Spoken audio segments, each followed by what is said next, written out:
Good afternoon, friends. Yeah, this is our second town hall. So yesterday we started with this initiative of mentorship town hall, and my name is Prabhat. So we are going to be the mentors for this session. Now, before starting further, I just want to state the objectives behind this session. Mainly, the objectives is that we are as students facing a lot of issues, and issues are not just limited to how to write better answers and how to ace in prelims, right? Issues are multifold. Sometimes issues are personal also. So we want to give you all a chance to speak about those issues, right? Since we have also gone through the same process, as a community, we can share the insights.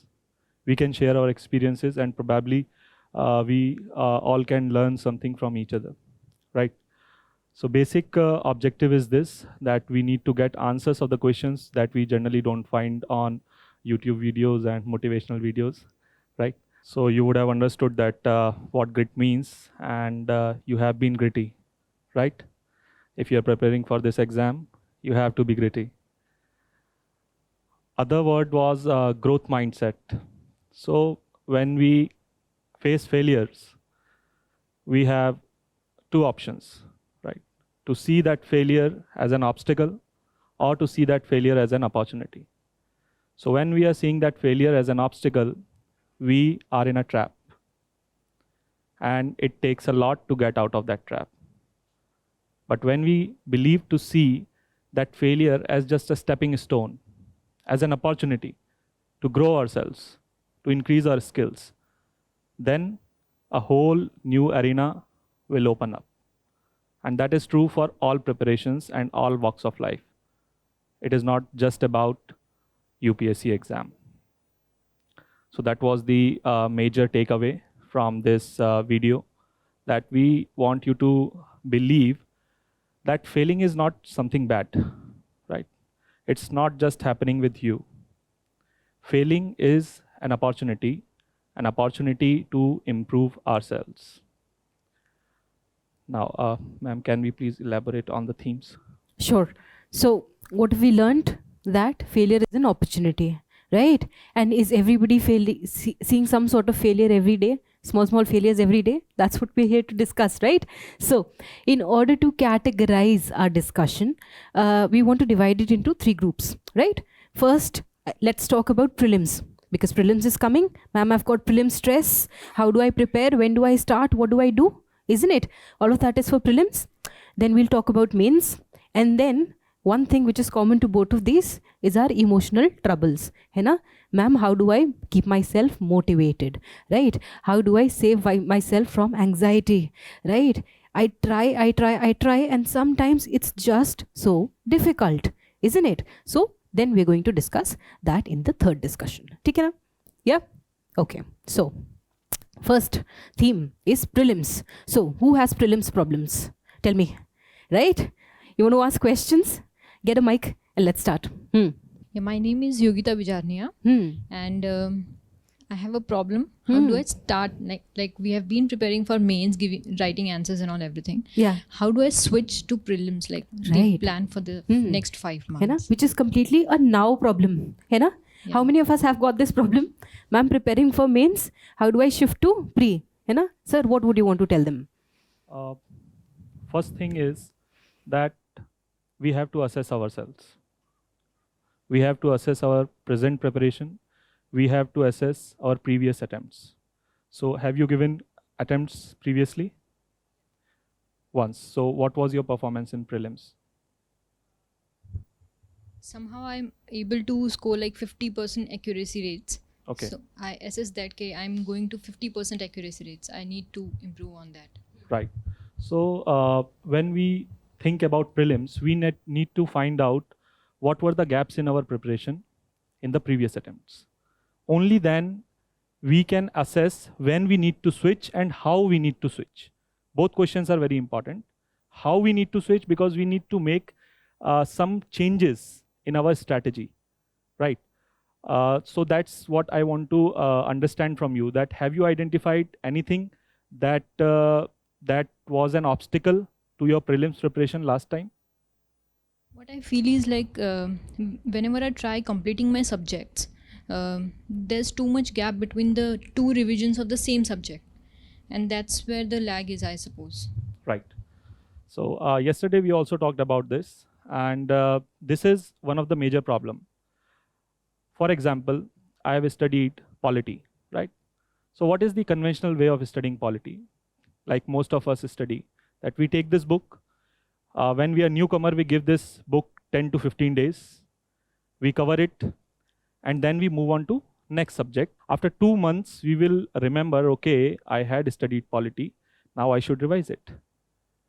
So when you will pick up your polity book again, it is going to take the same amount of effort this time also. And the whole idea of revision is to give less effort and to retain more. Right? Now this is called a conventional type of revision that we were taught in schools, then in colleges, and now we are implementing it in UPSC. From UPSC perspective, we need to understand one thing very importantly. We have to do micro revisions. Revisions need not to be subject-wise, it has to be chapter-wise. You know, there is a concept in management, there is concept in industries that when you want to achieve any task, cut it short. Small chunks at one time. Then the chances of achieving that task becomes more. Right? So what change that you can bring is first plan revisions beforehand. It should be documented. There should be, you should have such kind of diary or an Excel sheet where you need to document when you are going to revise that chapter for the first time and for the second time, and when you reach second time, then for the third time. Right? So that documentation needs to be there. What you can see, you can do. What you can't see, you can't do. So when you don't know when you are going to revise next time, obviously you will forget revision. Right? So micro revisions. Second thing we need to understand is we need to be quick in our revisions. It means frequency of revision matters more than depth of revision. If you want to revise Parliament chapter, right? It is a big chapter. It takes time. It takes patience and efforts. The recommendation is that you divide it into 3 parts. Look into previous year questions, identify the important subheadings, and first revise them. Right? So focus on what is more important rather than doing from first sentence to last sentence approach. Ma'am, would you like to add anything? So what I would like to add is how to plan. Are you getting me? So sir has told you what to do, right? My job is to tell you how to do this, right? How do you make this magical plan? Henna? How do I create this schedule that I follow, right? So to do that, options are either a diary, if you're a paper pen type of person, right? Or you create an Excel sheet or some application, or maybe the calendar app on your phone, right? If you're a tech person, right? If it's on paper, what do? See, in the morning, when you wake up, you have to already know what you're supposed to do. Are you getting me? See, if you know I have to go somewhere tomorrow at 8 o'clock, then you will wake up at 7:30, get dressed and leave within time. Hai na? If you wake up in the morning and decide, let's go somewhere, then you will not be out of the house before 10.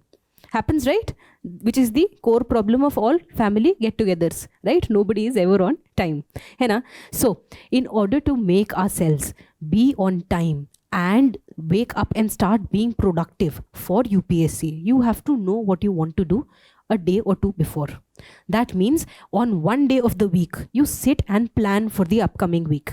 Isn't it? That is what you're going to do, right? So in your diary, do Monday, Tuesday, Wednesday, Thursday, Friday, Saturday. Okay? And normally when you're doing answer writing for mains, you know, at the end of this week, I will have a test on these topics, right? Take those topics, divide by 5, you have your daily target. Okay? Now, within your day, you need to have a schedule. 9 o'clock till 11 o'clock I am going to do this particular thing, right? Then maybe I break for a cup of tea, then till lunch I have another schedule.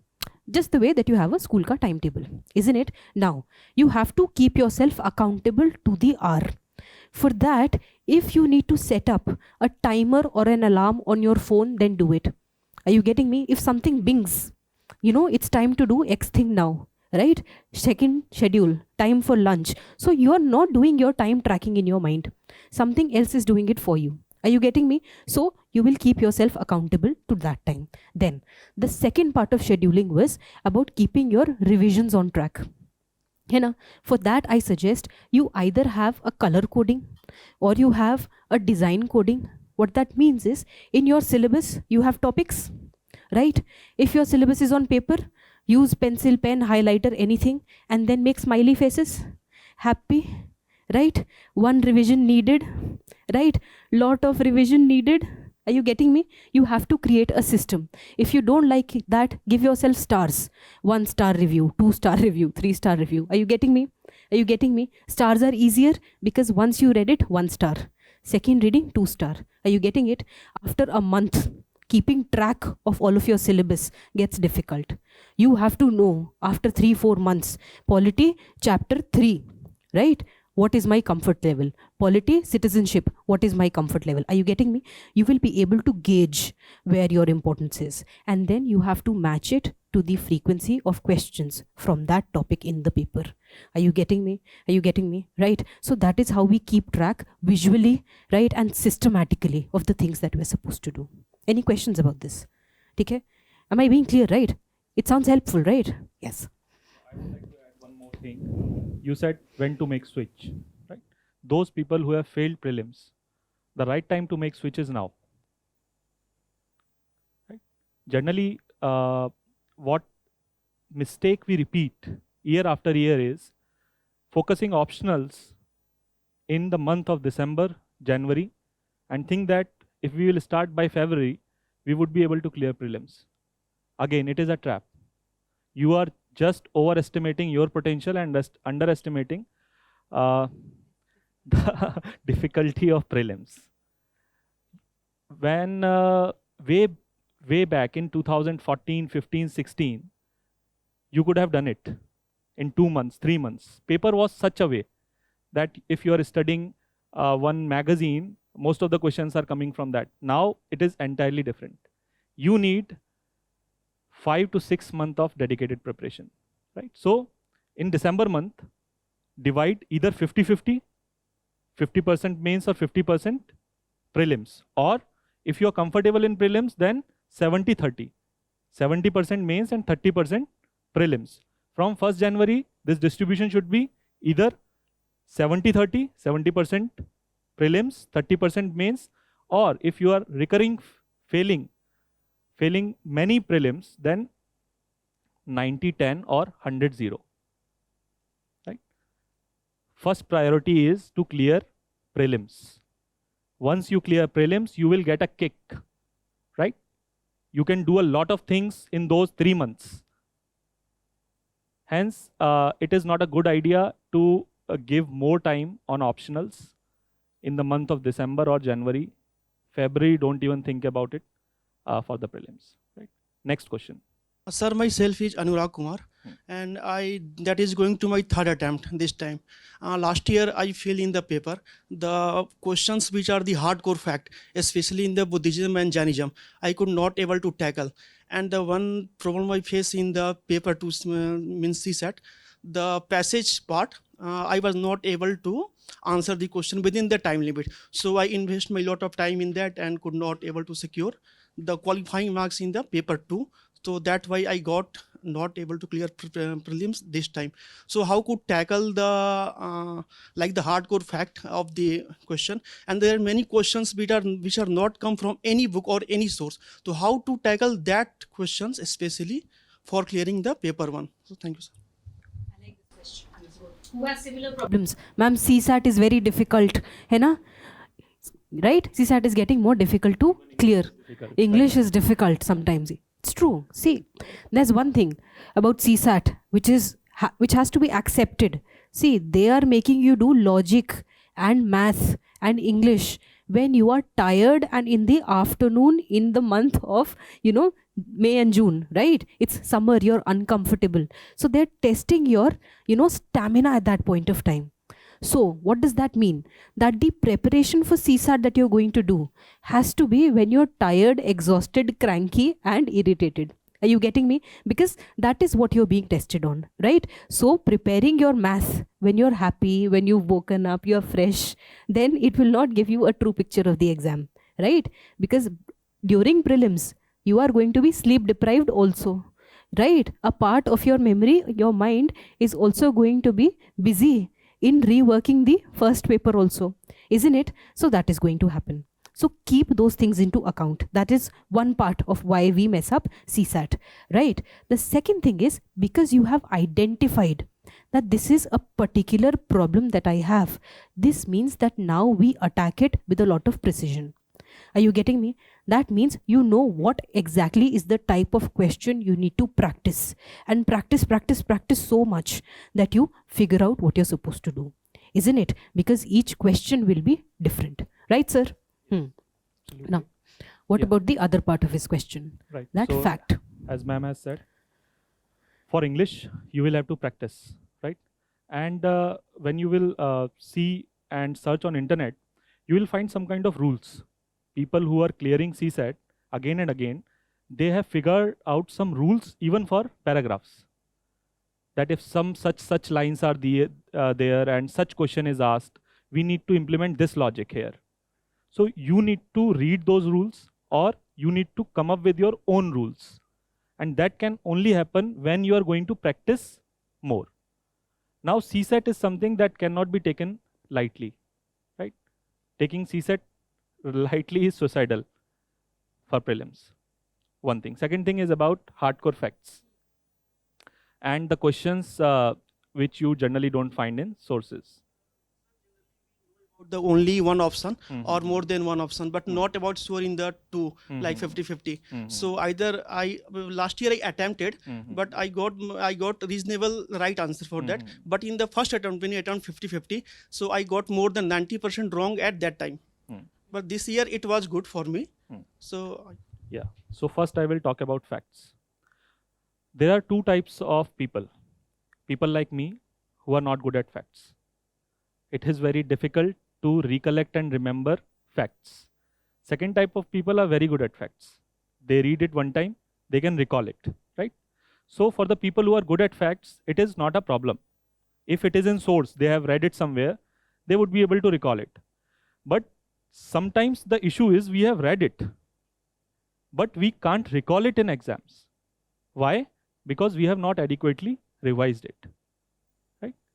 So first part of your problem is that if you have identified you are facing problems in Buddhism and Jainism, especially with respect to facts, you need to refer Nitin Singhania chapter of Buddhism and Jainism, take out all the facts, put it in 2 A4 sheets and revise it so many times that all these facts gets ingrained in your memory, right? So first thing is you need to segregate the things that you are forgetting at one place. It is called consolidation of your notes.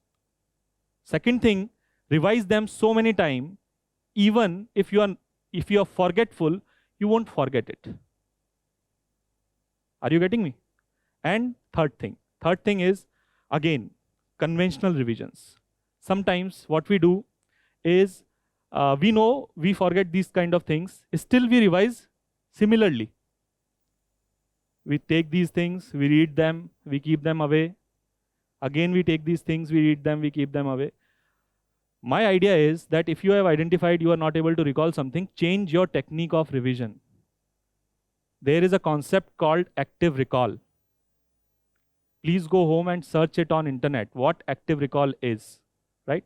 Many medical students, since they have to cram lots and lots of things, use this method of active recall.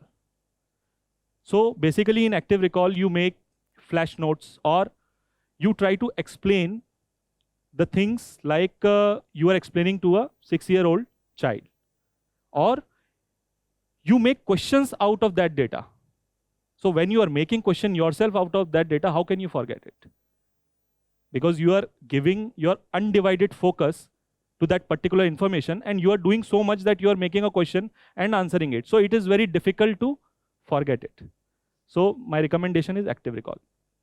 Third thing is the questions which are not in any sources, right? So here people make two mistakes. The first mistake is they try to cover sources, many sources, in the anticipation that if I will increase my sphere of knowledge, I would be able to tackle such questions. But if you are a beginner and you try to do this, what will happen is that you will forget your primary source. Because time is limited and you won't be able to revise it many times. Just to target few questions which are not there in some sources, you are going to get those questions wrong which everybody will get right, which are there from that source itself, which are there from Lakshmikant. Because you are not reading Lakshmikant, you are going to some other books. You thought that it is okay to read other books because I need to expand my horizon. Right? So don't do that mistake, because such questions are not going to decide your selection. All of you are on same level playing field as far as those questions are concerned which are not coming from any regular source. There only two things can happen. Either you leave that question, or you can develop the sense of elimination technique so that you can attempt that question. Now, the question you asked was that sometimes I am able to segregate one option, but uncomfortable in other options. It is about elimination technique. Now for elimination technique, the only recommendation that we can give you is previous year questions. Previous year questions are the most underrated resource in the aspirants community. Even people who are in their 5th or 6th attempt may not have solved previous year questions 5 or 6 times. Not even once in a year. Two most underrated things: revision, because we don't value it, we don't prioritize it. Second, previous year questions, because we think that solving many questions can solve the problem. No, that has different objective. Test series has different objective, and previous year questions has entirely different objective. Previous year questions you are doing for two things. One, identifying important areas, because UPSC is repeating year by year questions on same areas. In 2021 prelims, a question of science came that was there in 2005 paper. Right? Now people are asking, how can I get this right? And same thing happened in environment also. There was a question which as an option was there in 2001 or 2002. So if you have been thorough with previous year questions, you could have done it right. So previous year questions tells you important areas. Second, they tells you how to eliminate, because you develop a sense of elimination. Elimination is based on logic as well as intuition, right? So by doing previous year questions, you can develop these habits, right? Other questions? Sir, I am Jagdish. Yes. Sir, for the first timer who is giving prelims for the first time, उसको कब switch करना चाहिए for the prelims? Creating a schedule, Jagdish, right? How do I decide how much I have to practice? Okay? See, sir has told you when you need to shift according to timeline, right? So basis our preparation right now. Where am I with regard to my base subjects, core subjects, right? We can come to a decision and understand, okay, what do I have to prioritize to finish? Okay? After that is done, then you have to start targeting questions, isn't it? What we have to do with the test is understood. I'll tell you how much you have to practice. Okay? And see, because this is an objective type paper, negative marking, right? Right? And elimination is required. So we need to have a number target of how many questions we are going to do.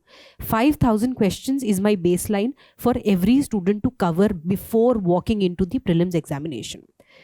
Minimum requirement, okay? 5,000 will mean one test series and all PYQs, essentially, right? 5,000 questions for everybody is a must, right? After that, add on extra 1,000 questions per failed attempt.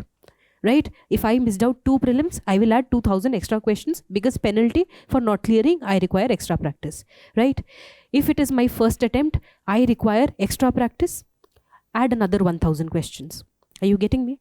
After all of this, if I still have a lot of anxiety, ma'am, I have very low confidence about my abilities in prelims, right? For whatever reasons, right?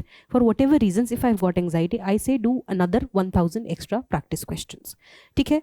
Then you have your number target fixed, right? You can all tell me, ma'am, my target is 6000, mine is 7000, mine is 5000, so on and so forth. Okay? Now, how do you do these questions?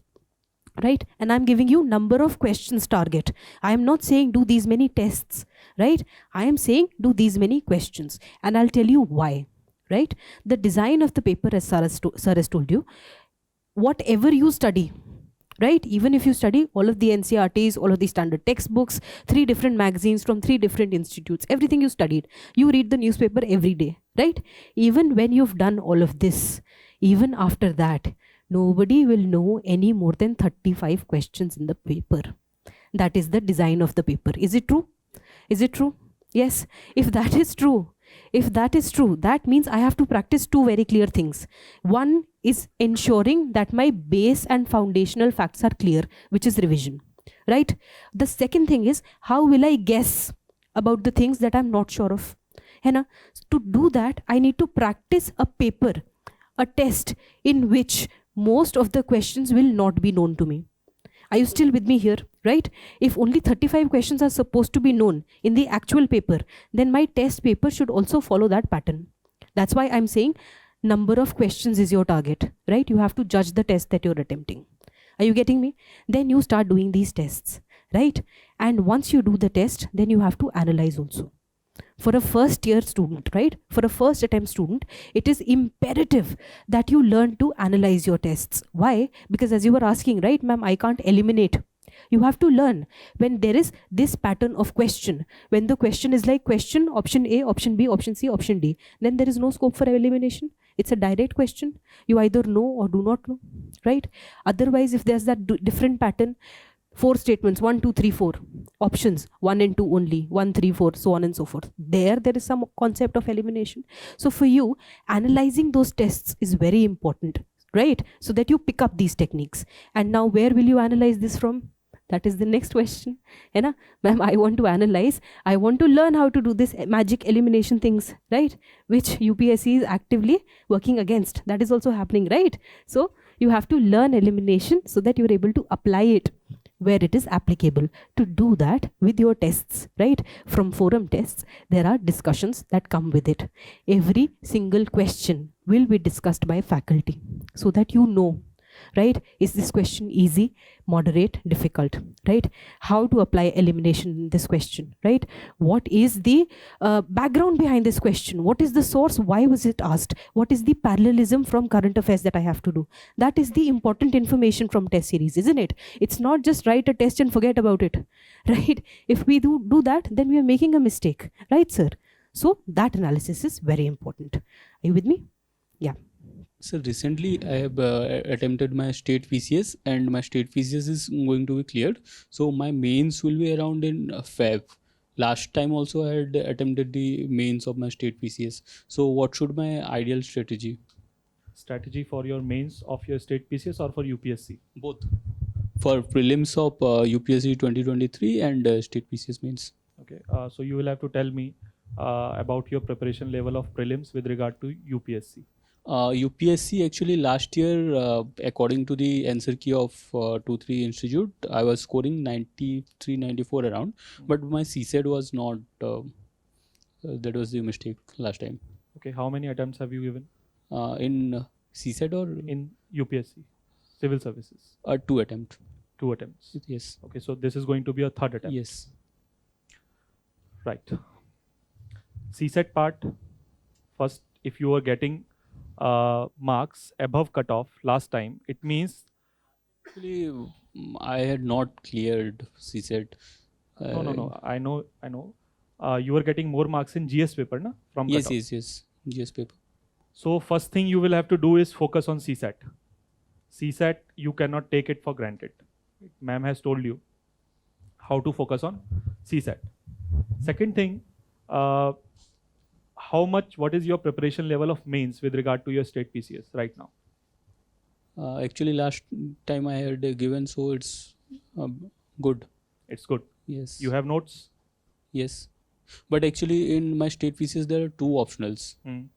One optional for UPSC I have prepared, and the second optional PSI I have done the previous year paper. Okay. This. So last year, how many tests did you give? In what? So In whole mains preparation of your state PCS, how many tests did you attempt it? test series for state PCS. Yes. Actually, I had done the previous year paper only, not All? How many years? all previous year paper. All. Yes, from 2015 to 2020. Right. So your strategy should be to focus on revision right now. You have to divide your day in such a way that in the December month, you are mainly trying to consolidate the revision of your general studies and optionals, right? Take general studies and one optional together, and then when your one optional will complete, take general studies and another optional. Sources, you have to be very limited about sources.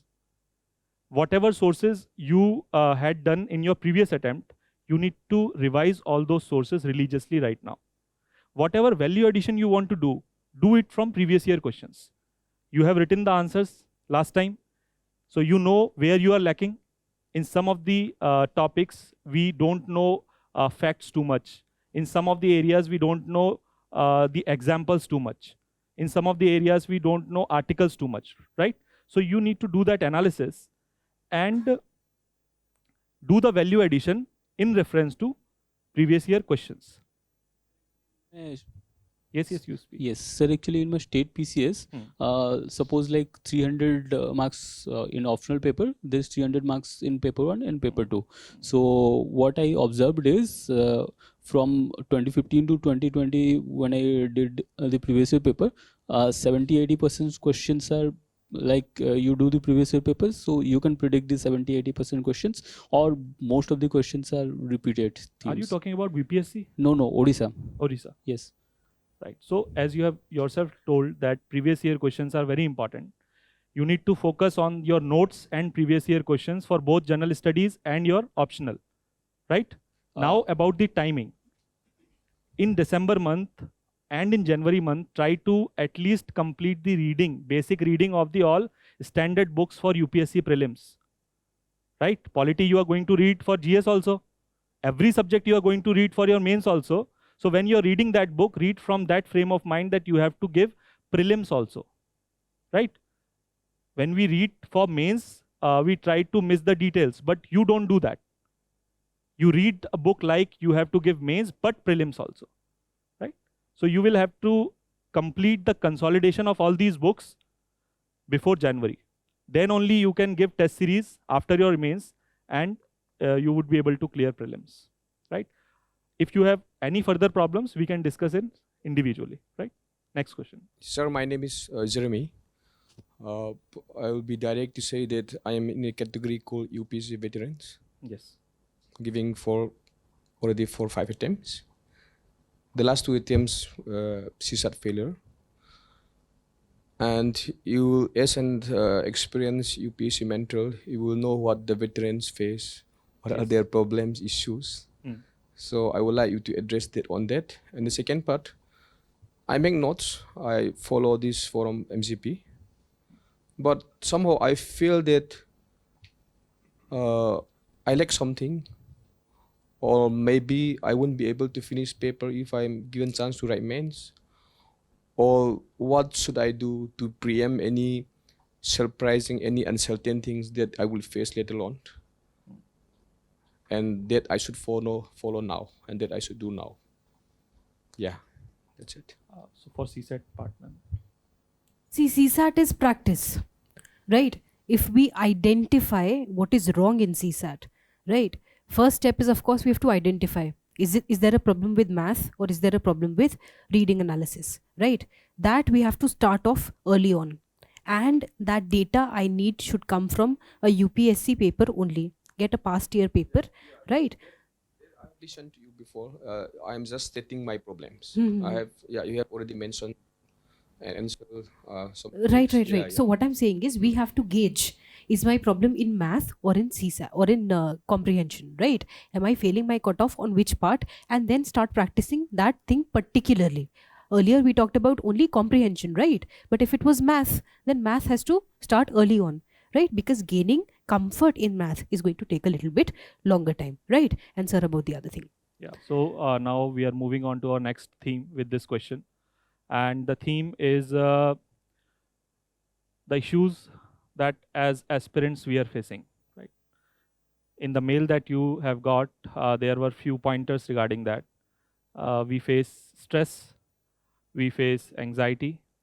There is failure, fear of failure, right? Fear of unknown, and this preparation also bring a sense of sometimes underestimating our own potential.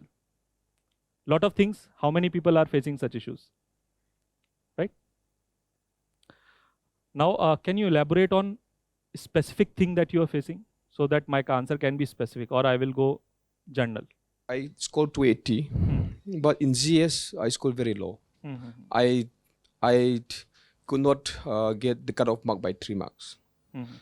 The last 2 years I continuously fail in CSAT. Mhm. Now I'm making my own notes Mhm. and I'm just following MCP. Mm.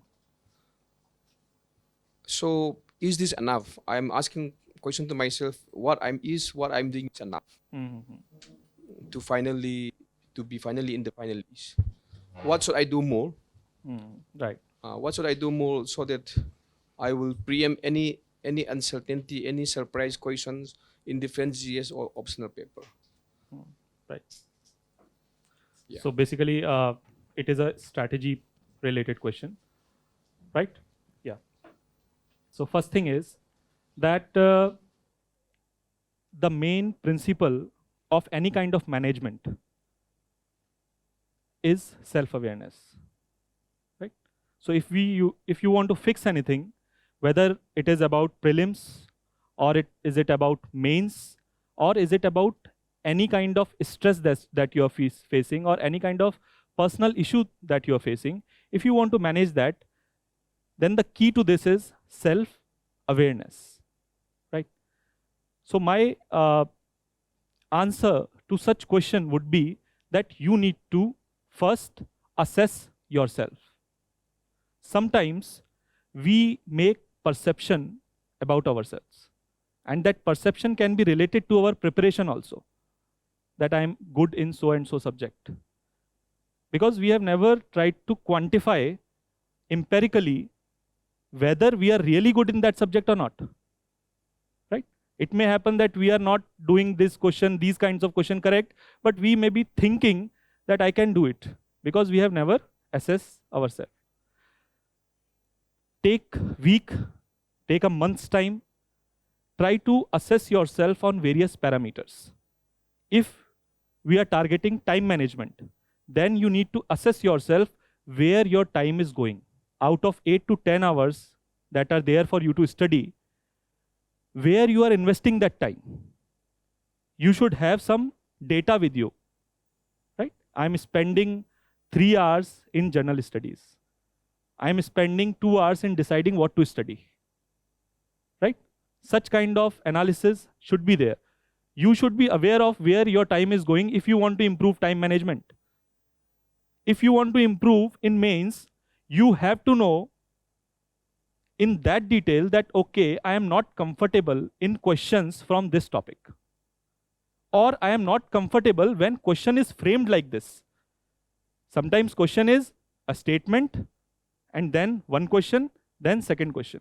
Now we are confused what to do with this statement. After introduction, should we write anything about the statement or not? Right? So you have to be self-aware about the problems that you are facing. And once you have figured out the issues, solutions can be found. Because now we know the cause, the solution is there. The problem in this preparation is that we are not able to diagnose correctly the cause of failure, right? Third thing you have told, there is fear of uncertainty when you are in the higher number of attempts. There are a lot of things that goes on, right? Society, our own ambitions, failure condition our mind to think in a particular way. When we are failing year after year, we tend to become little bit sensitive, right? We are prone to negativity. We are prone to negative self-talk. All these things happen. It may happen to first timers also, but it generally happens to people who have invested a lot of time in this preparation. So if something like that is happening to any one of you, again, my recommendations would be similar. There is a formula actually.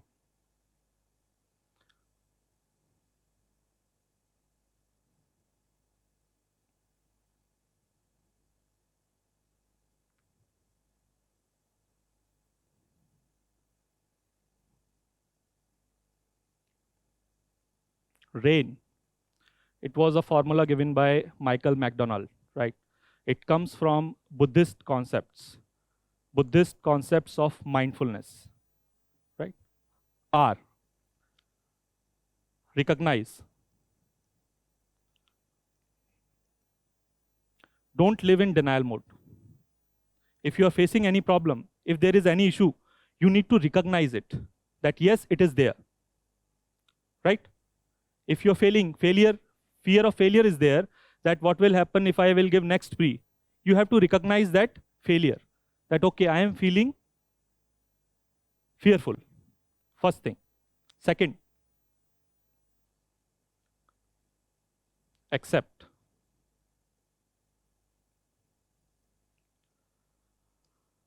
Sometimes, how we are generally trained from the childhood is avoid negativity.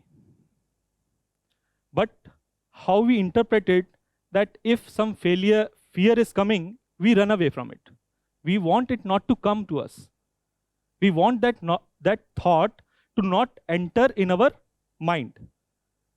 And the more you try to go away from that thought will chase you back. Because this is the nature of our mind. That's how we are built.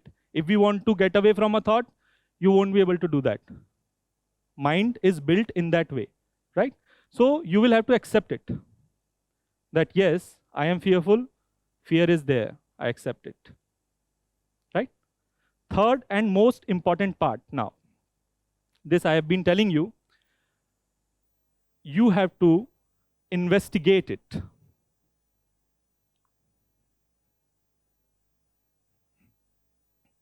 Cause. I am feeling bad. I am feeling fearful. Why? What is causing this? What is the source? That is very important. That we don't do. This is a step we always miss. Sometimes we are too guilty. Sometimes we are just in denial mode. We think that problem don't exist.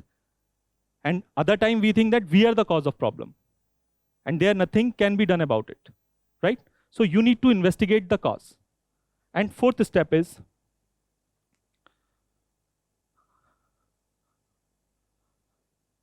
non-attachment.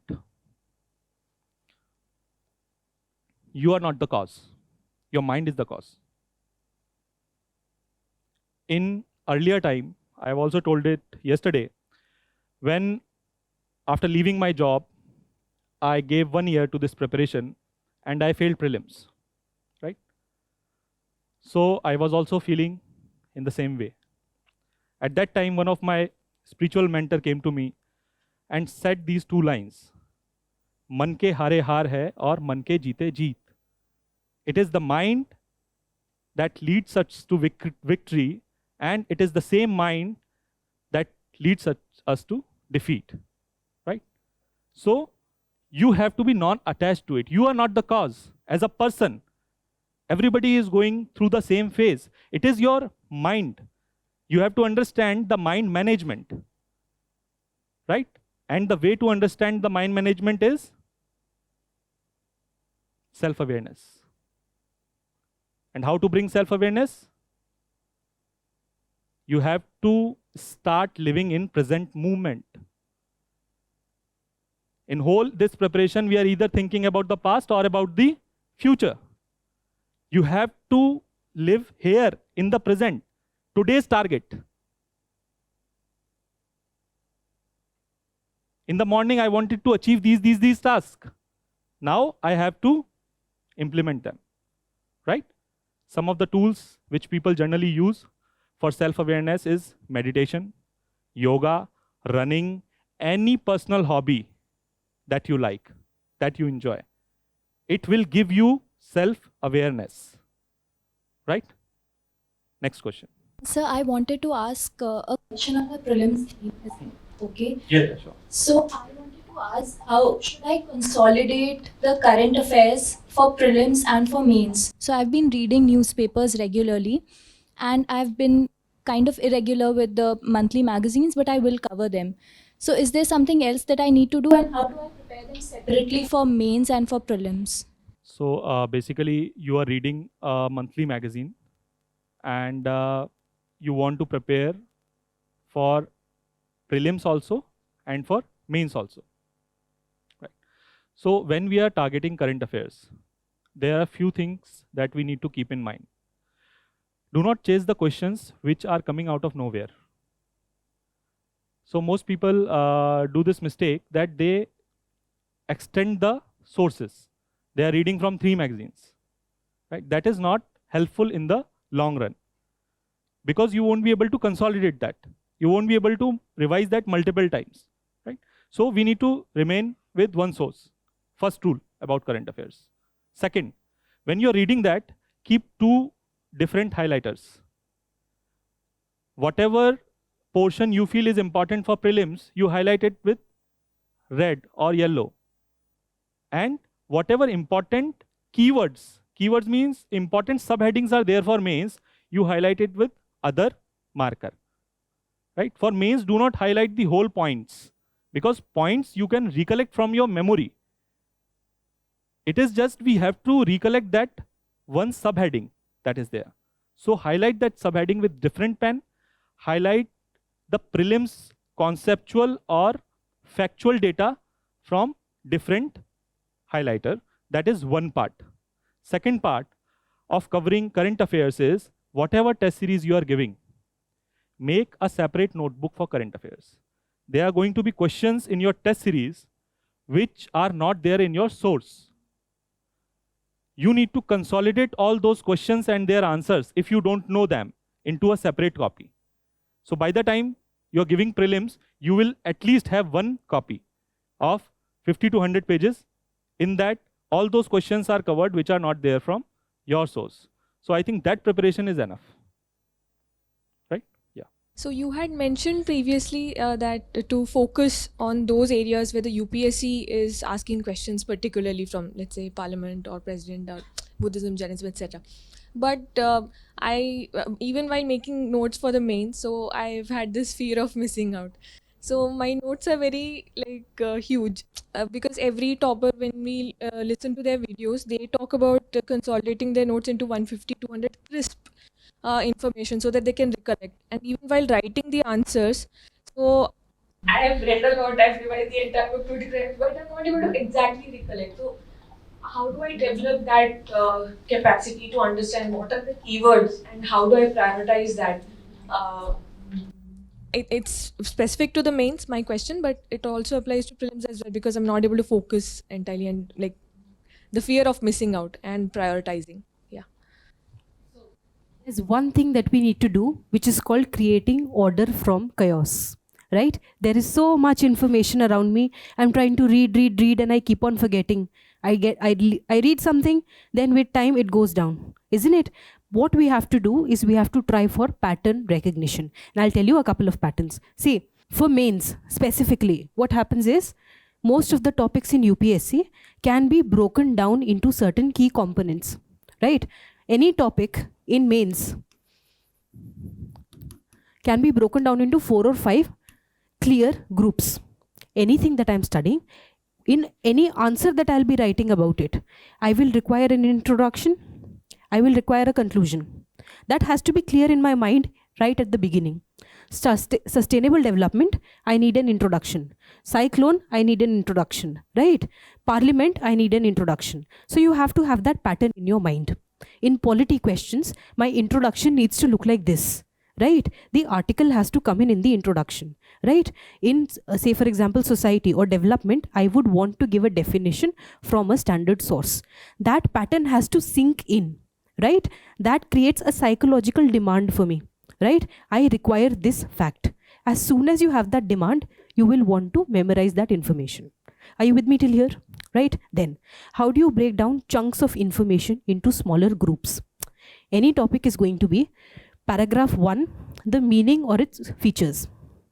Are you getting me? What is this topic about? That is my first paragraph here, right? The second one can be, what is its importance?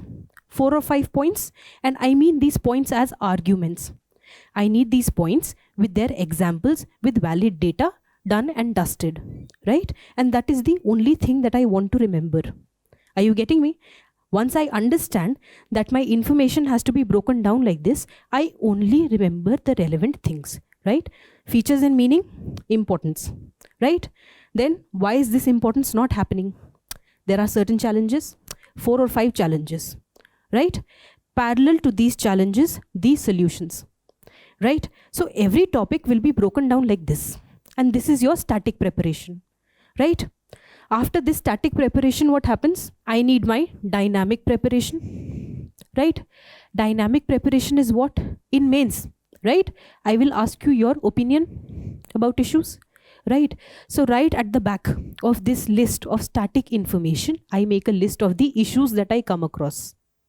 Are you getting me? Issues related to Parliament, 1, 2, 3, 4, 5. Analyzed separately in a different sheet of paper, pros, cons, and my opinion, middle path.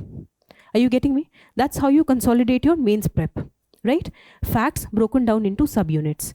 And as and when my exposure grows, as and when I read more material, I will add, subtract, substitute. Fair enough? That is for mains. Now for prelims.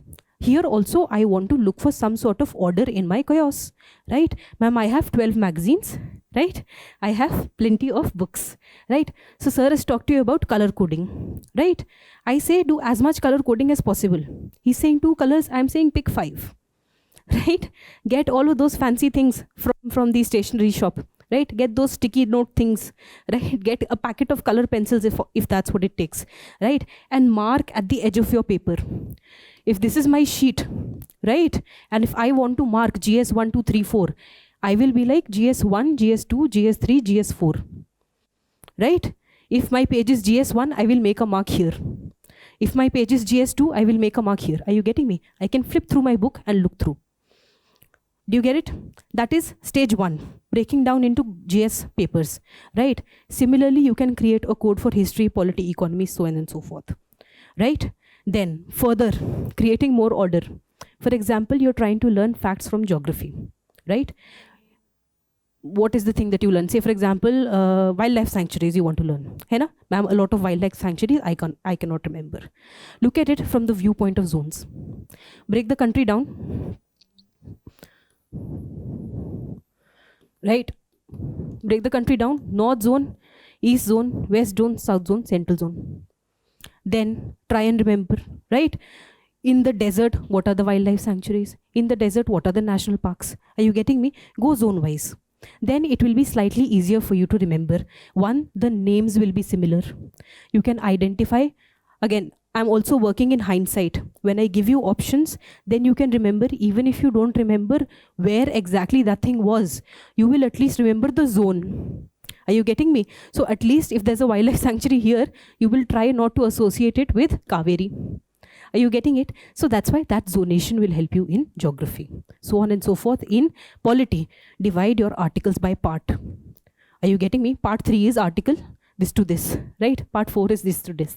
So when I ask you what is article 153, at least you can backtrack to the part and eliminate something. Are you getting me? Try to create as much order as possible. Yes? Next question. Actually, sir, I wanted to ask about how to go for the preparation of essay and ethics. Basically, I have given an interview this year, but I missed by few marks in the final list. So my number were lesser on the lesser side in the part of essay. I scored only 114 marks. So I was not pretty sure that how to go about the philosophical essay part. So I want to ask on that matter. So, philosophical essays is a big problem for a lot of us, right? Who has a problem with philosophical essays? Okay, because normally in a normal essay, what do? You look for examples, right? There is a thesis, there is an antithesis, example, example, example, essay over, thank you, right? But philosophical essay is not that story. It is a different thing, right? So I'll tell you some techniques, right, of creating content for a philosophical essay. Okay, step one is that you analyze the topic itself, right? Hand that rocks the cradle rules the world, right? So figure out what is the metaphor here, right? What cradle am I talking about? What do I mean by ruling the world, right? That is step one of the philosophical essay, that I am talking about the metaphor or the meaning, right? This is step one. Now, step two is, what do? I want to gauge the truism. What does that mean? That, okay, so what does that mean? In philosophy, core philosophy, what do people talk about? Is there a God? Is there no God, right? So how do you check truism in a philosophical essay? You check whether or not this statement is true, right? Is it true that the hand that rocks the cradle rules the world or not, right? Then further, is it always true? Or what are the exceptions there, right? I'm trying to figure out and create points out of thin air. Are you getting me? We're trying to create arguments here, right? When is it true? When is it not true? What are the exceptions? Checking truism, all right? The third thing you can do is checking variance. How do you check variance? This particular theory, this particular philosophy, how does it vary across space, time, and people? What does that mean? The hand that rocks the cradle rules the world. I'm taking one example, applies to all, right? How does it vary with space? That is it regional in nature? What happens in India? What happens abroad? What happens in urban spaces? What happens in rural spaces? What happens in one particular region of the country? What happens in a different state? Are you getting me?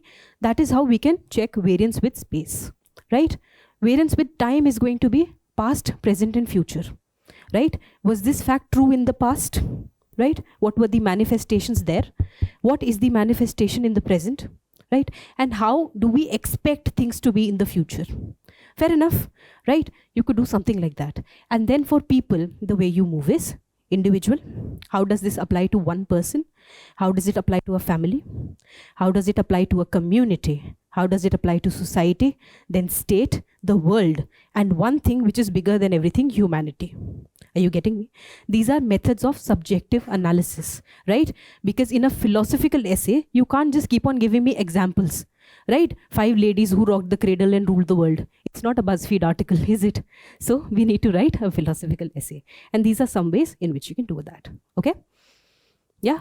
And then further, right, because you're asking essay and ethics together, right, we have to understand that both of these papers have an element of creative writing to it, right? So your flair of language, right, your articulation are both important in these papers, right? So we need to practice that as well. Is there any person here who is facing this challenge of not hitting the deadlines or lethargy, procrastination? Please raise your hands.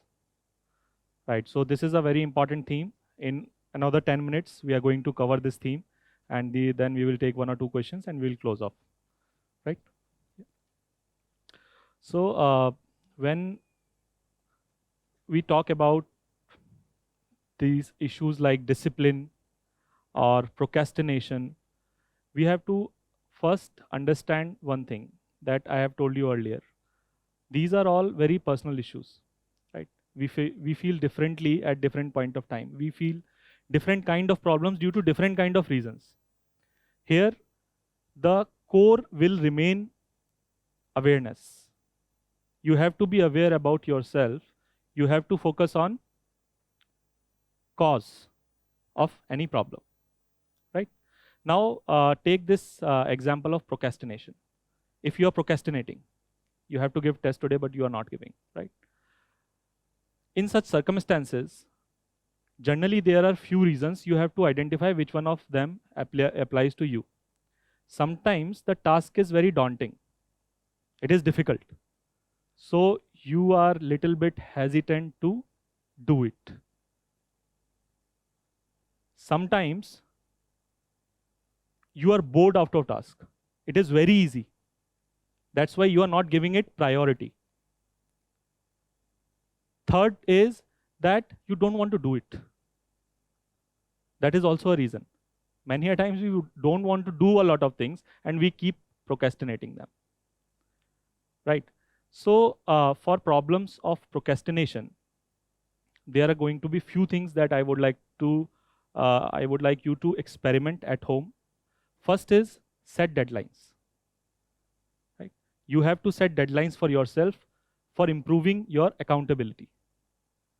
We are not accountable for ourselves, and that is why we are missing the deadline, right? Set deadline, be accountable. Second is start small. For example, if you are procrastinating in reading polity book, right?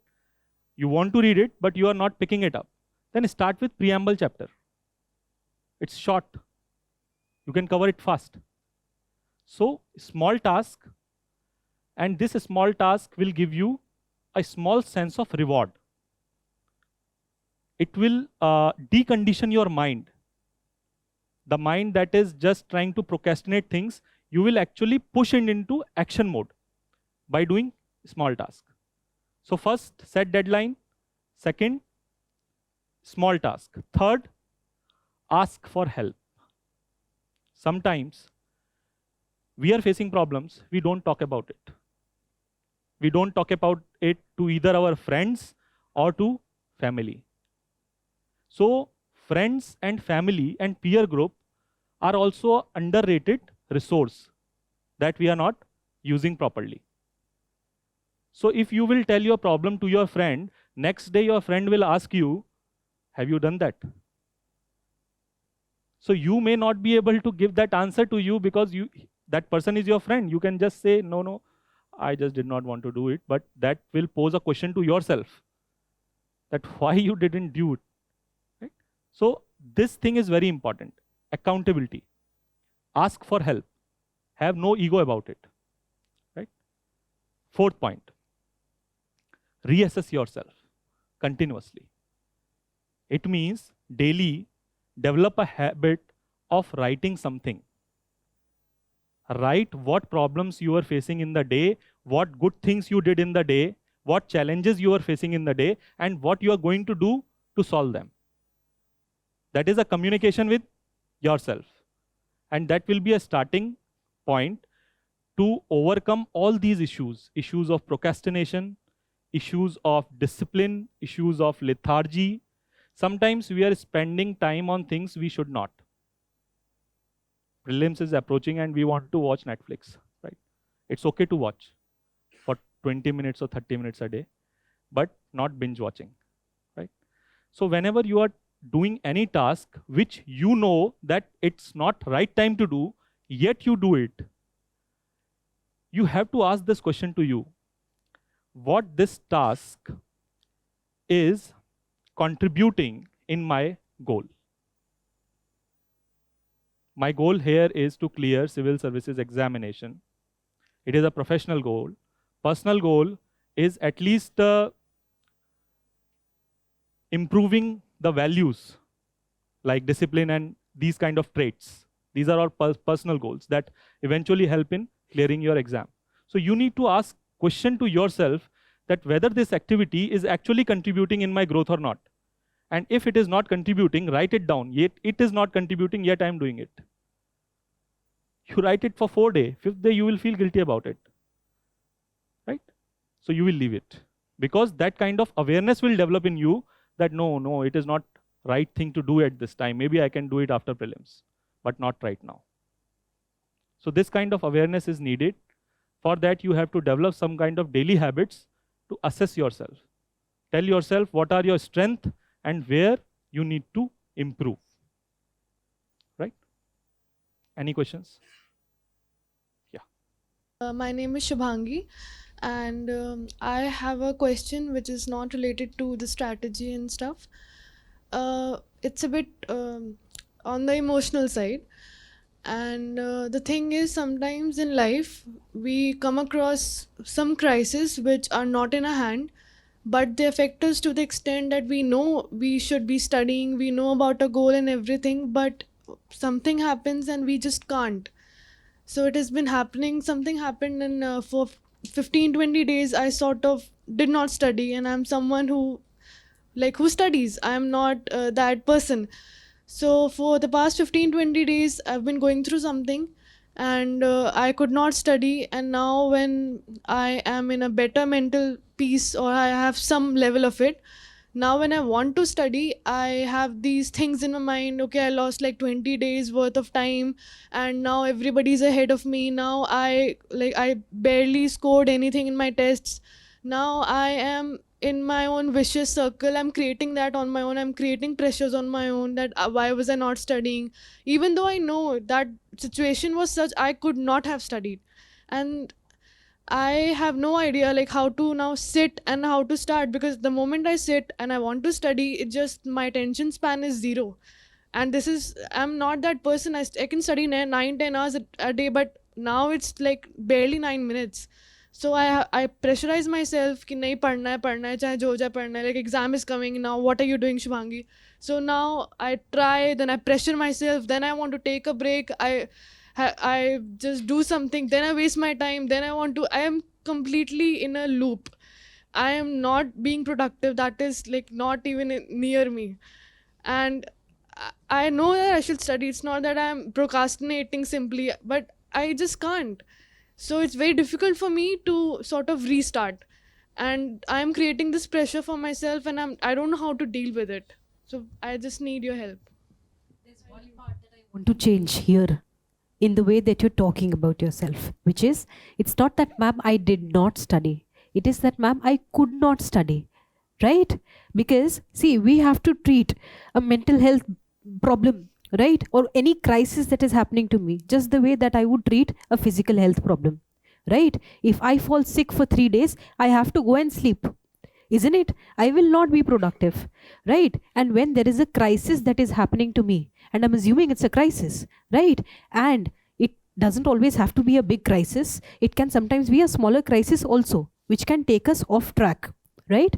If that is the case, we have to first take it into account. He says, right, we can't live in denial, right? We have to be first and foremost honest with ourselves that, okay, Shubhangi, something difficult has happened to me, because of which 20 days I could not study even if I wanted to.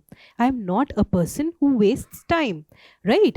But it was something out of my control. That is step one. Write it somewhere so that you keep on reminding yourself, because the way that we talk to ourselves is very, very harsh. Right now, you're putting it in terms which are acceptable to everybody. But in your own monologue, in your mind, the way you talk to yourself is so harsh that you would never say anything like that to anybody else, right? You wouldn't call anybody else an absolute idiot, right? You wouldn't call anybody else a waste of time, right? That you have no talent. You don't talk to yourself like that. That is step one, right? The next step is, now that you're worried that everybody has gone away from me, right? That I am completely at the last place of the race, right?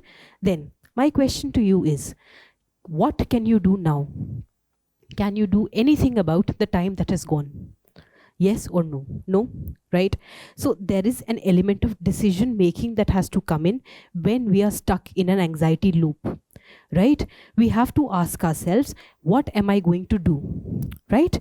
And you have to tell yourself also sometimes, okay, I will worry for 20 more minutes, right? Because I don't feel stable enough to make a decision. I will worry for 20 more minutes, okay? And if you're a neurotic, organized geek like I am, then you will make lists, right? Shubhangi's mistakes of 2022, things Shubhangi can do, right?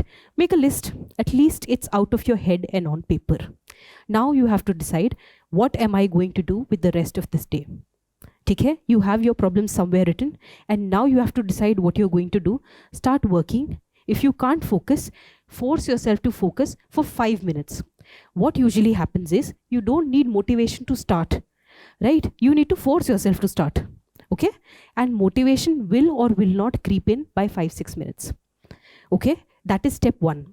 The second step is, if that you're trying to read something and your mental monologue is interrupting you, you know, I'm trying to read and my brain is saying something else, right? So there's this fight that is happening. There we have to do something that our mental capacities are completely used, which means I will take the book and start reading aloud. Reading aloud will force me that I cannot think of something parallelly when I'm reading. Are you getting me? If even that is not enough to capture all of your attention, then I say, take your book, read aloud and walk around. There is a certain limit to our mental capacity, right? You can't do 5 different things at once. So keep overloading yourself so that that goes into a backspace. Are you getting me? I'm pure practical solutions. Sir is the brains behind this, the spiritualism and the understanding, right? So this is how you actually do it, right? Now, sir, what should she do? So ma'am has told us nearly everything. I would just like to add few things, right? Few things are, first we have to understand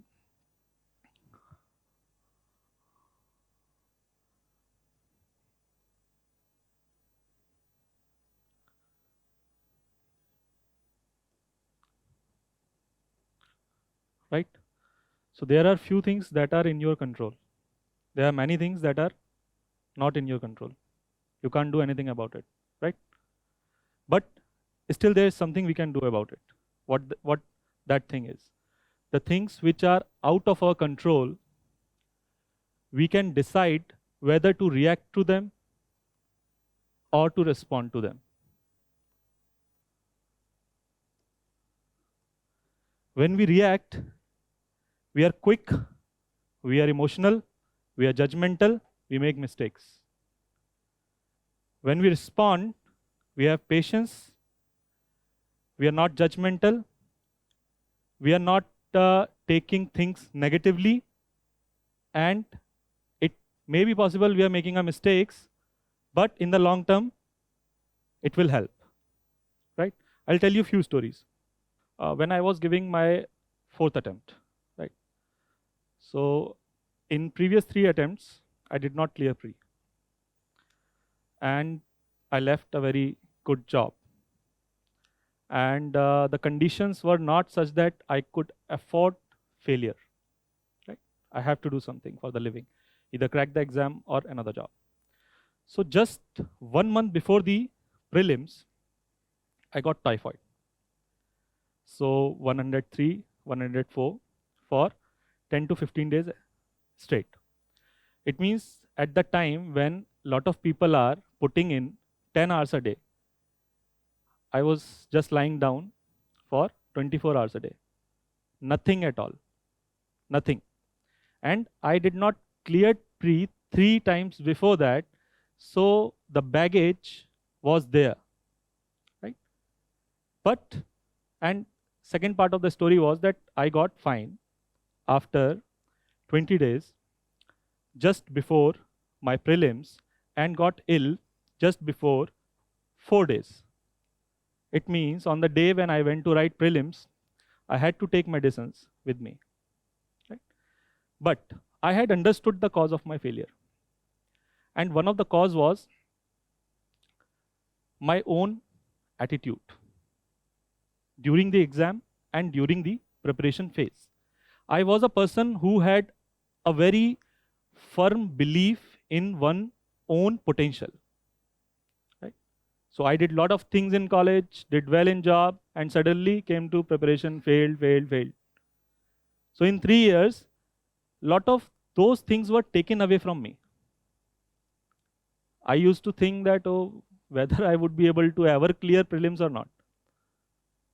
I was not thinking about clearing UPSC. I was just thinking about clearing prelims. Would it be possible for me or not? Right? So I made that mental switch in that attempt.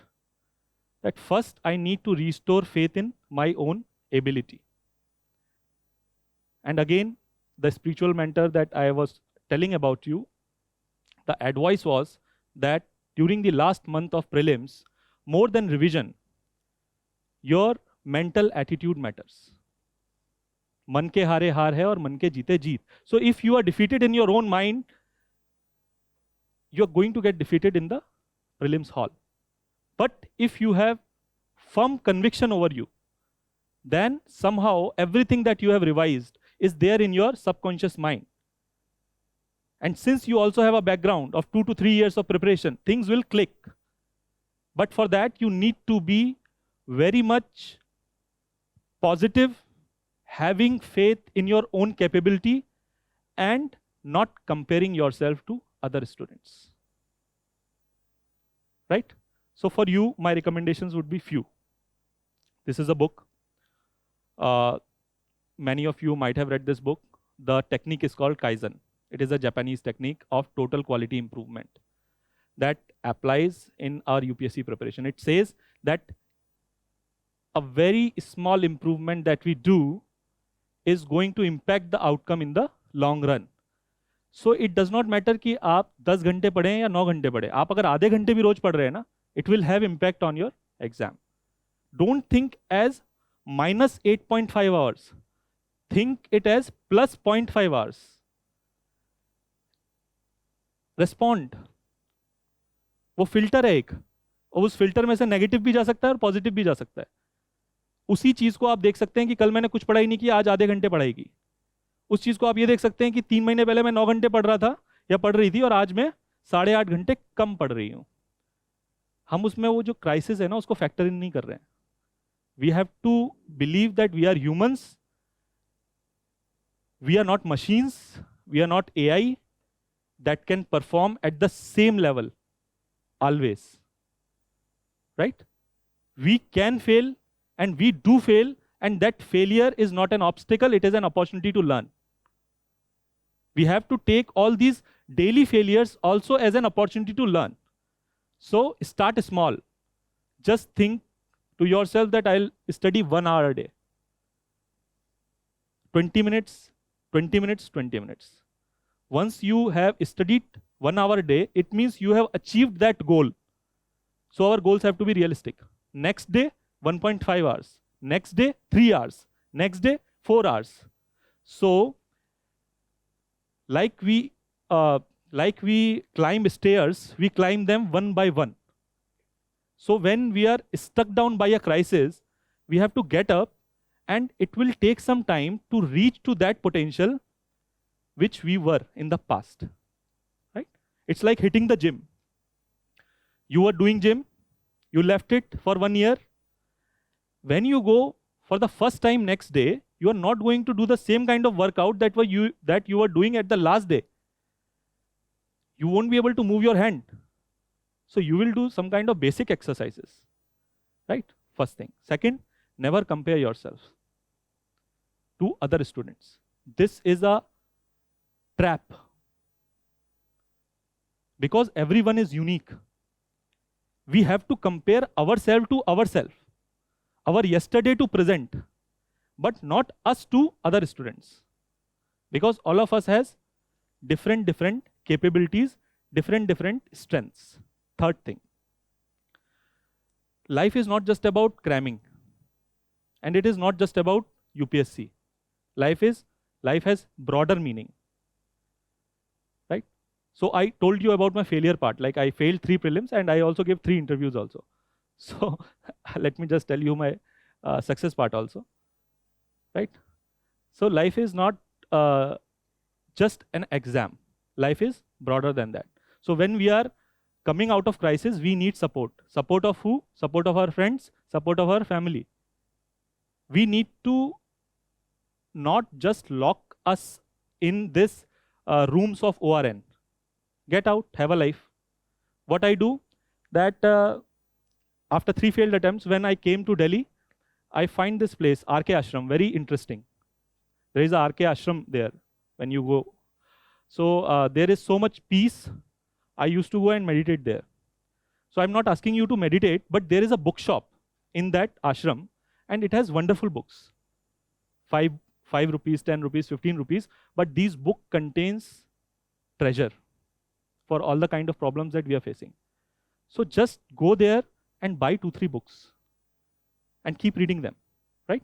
And there is one book that I did buy it in 2018 during that struggle, Determination Formulas. So when we feel low, we can read 1 or 2 pages. We would feel sometime motivational, right? So you can keep this book, right? Yeah, okay. Now, other questions? 2023 will be going to be my first attempt, and hardly 6 months left.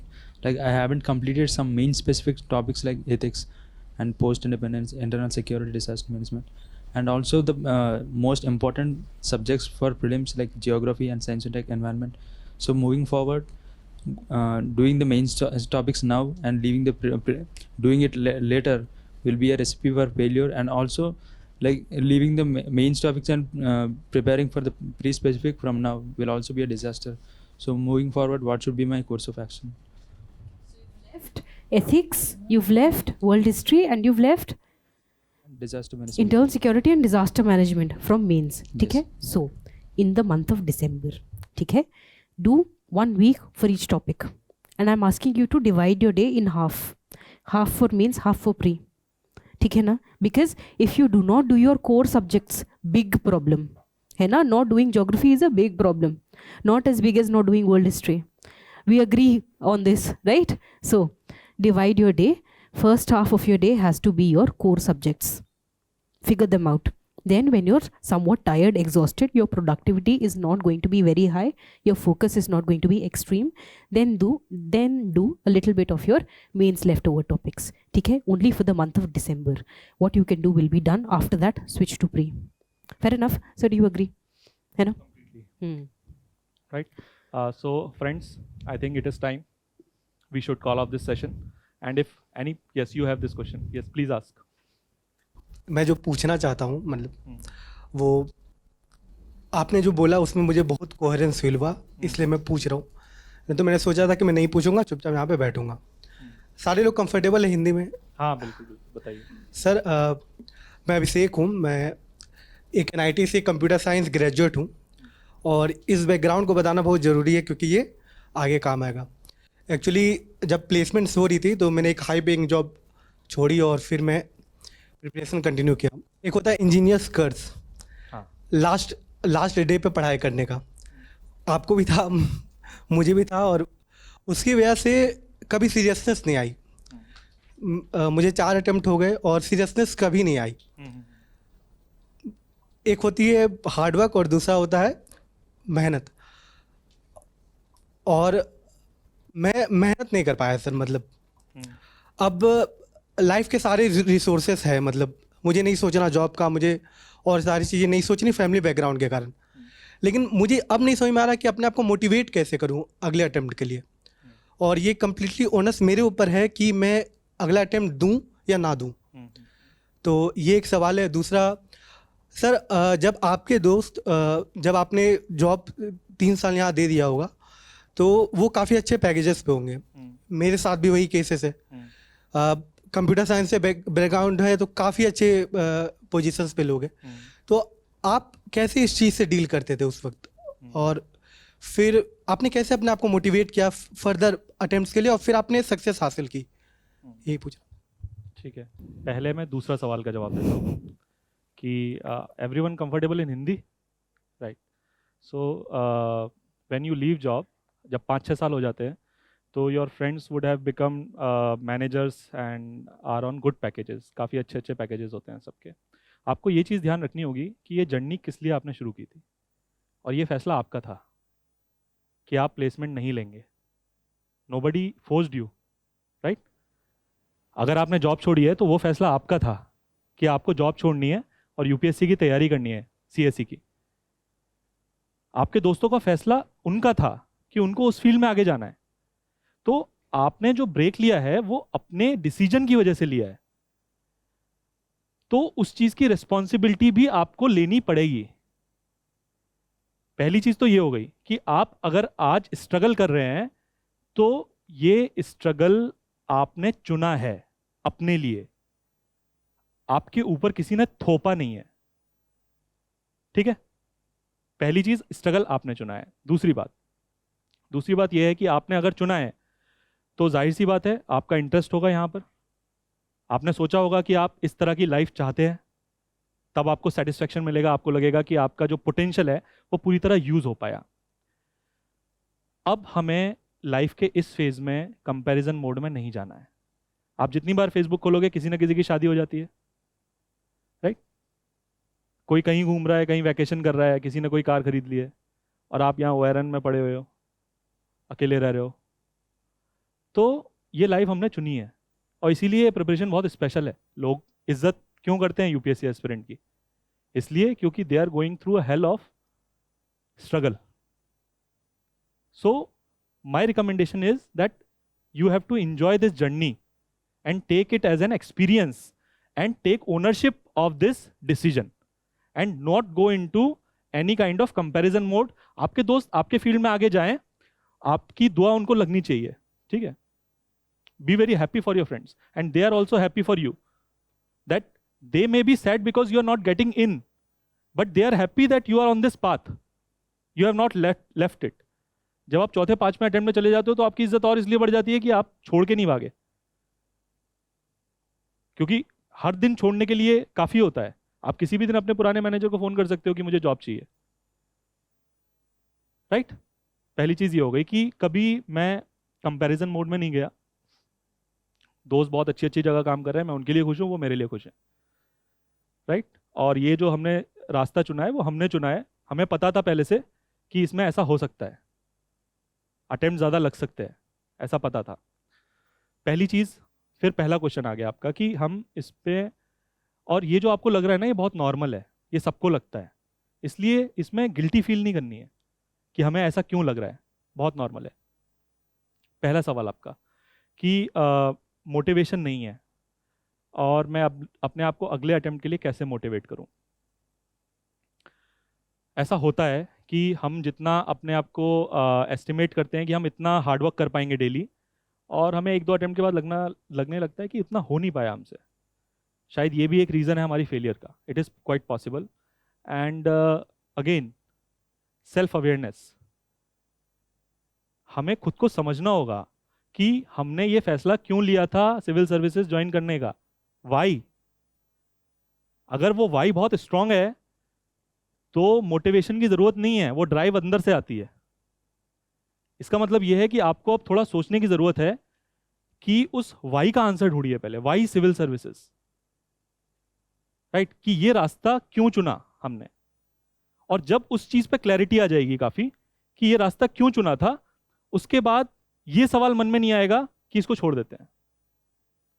क्यों? क्योंकि अगर आप clear करेंगे तब भी अच्छी बात है, नहीं करेंगे तब भी बहुत रास्ते खुले हुए हैं आपके आगे, लेकिन ये डाउट मन में नहीं रहेगा कि क्या अभी छोड़ के हम किसी दूसरे फील्ड में स्विच कर लें, राइट। अपने आप को कैसे मोटिवेट करें, या आप बोल सकते हैं बिना माइक के, बोलिए।